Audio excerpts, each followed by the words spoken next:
Todo gestor de investimento deveria considerar o Bitcoin como uma excelente alternativa a um portfólio diversificado. E eu digo isso por pelo menos 4 razões, ou quatro motivos fundamentais. O primeiro deles é o mais direto, o mais claro, que é o potencial de upside que esse ativo provê, ou que ele apresenta.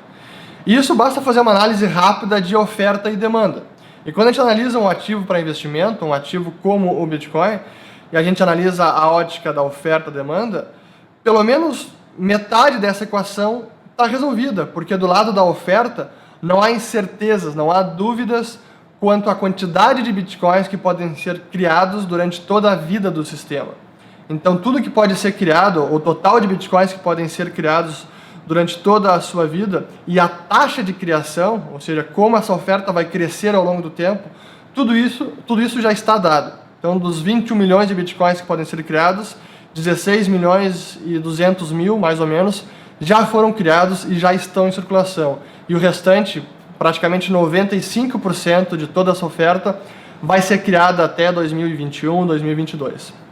Então, do lado da oferta, isso dá uma grande garantia, ou pelo menos remove uma boa parte da incerteza de investimento no ativo, como é o caso do Bitcoin. Então, a oferta está dada. A grande dúvida, ou a grande análise que deve ser feita, e aí cada investidor vai fazer a sua pesquisa e fazer a sua investigação, é como é que vai se comportar a demanda. Tudo bem que a oferta está dada, mas como é que vai se comportar a demanda por esse ativo? E aí, por todos os argumentos que eu já dei aqui, pelas razões, por que ele é tão revolucionário, por que ele reduz os custos de transação, enfim, diversos motivos, na minha perspectiva, a demanda por Bitcoin deve seguir crescendo sim.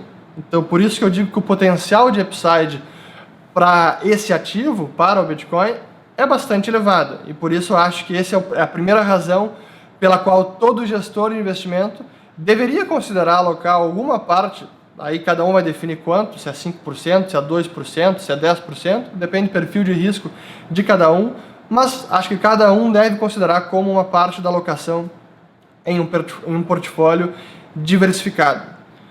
O outro motivo é que o Bitcoin ele é um certo hedge político, ou um hedge contra crises financeiras, crises bancárias, porque pela natureza do sistema, pela natureza dessa commodity digital, ele não está sujeito a risco político de nenhum governo, de nenhum Estado-nação.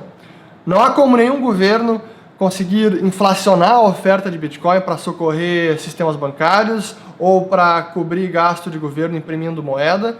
Não há como nenhum governo, entidade, qualquer que seja, obstruir a rede de funcionar, impedir usuários, confiscar contas, impedir as pessoas de transacionar livremente entre si, entre fronteiras.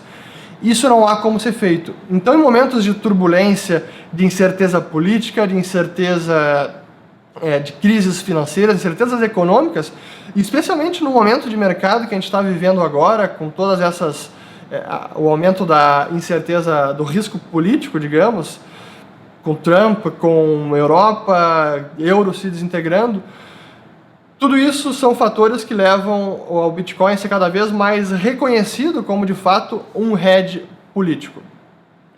Um outro fator, e aliás, isso é até uma resposta à parte da crítica da Empíricos ao Bitcoin, que diziam que, no seu artigo de não recomendação de compra, que o Bitcoin, que haveria outras formas de diversificar ou para a proteção de risco político ou jurisdições, que basta diversificar em quantas geografias for possível.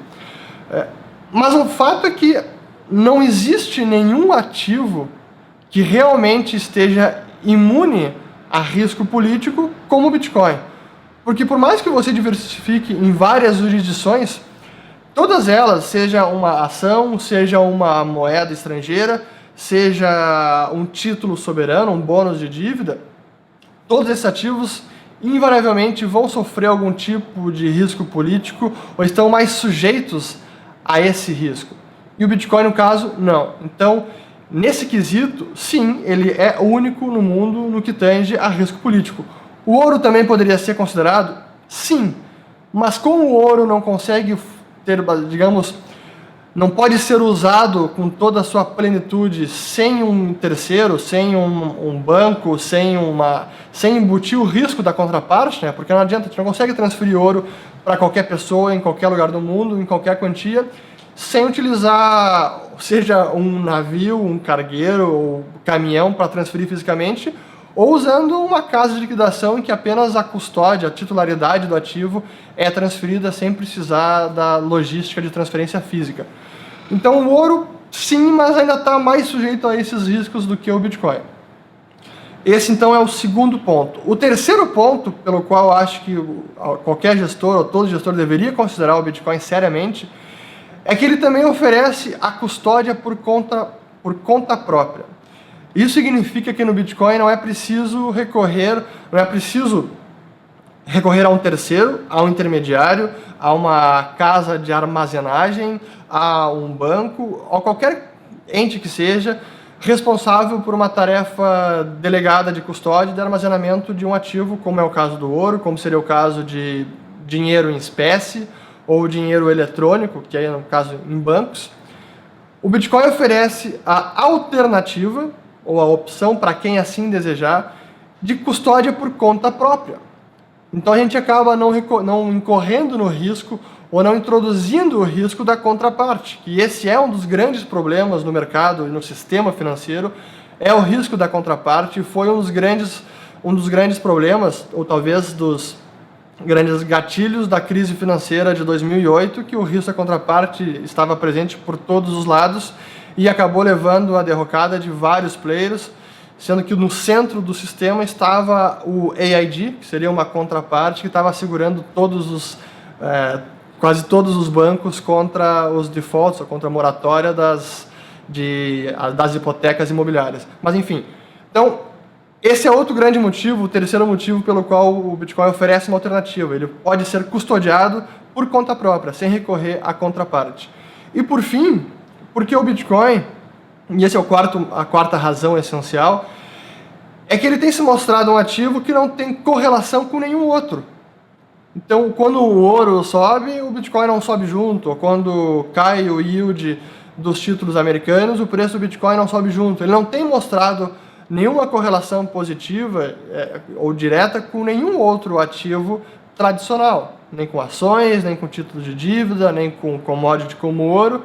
Então, num portfólio, numa estratégia de diversificação de portfólio, um ativo que não tem correlação com nenhum outro é também uma excelente alternativa. Então, essas são as 4 razões essenciais pelas quais eu acredito que todo investidor de investimento deveria sim começar a olhar o Bitcoin e considerá-lo como uma alternativa ou como uma alocação num portfólio de investimento diversificado.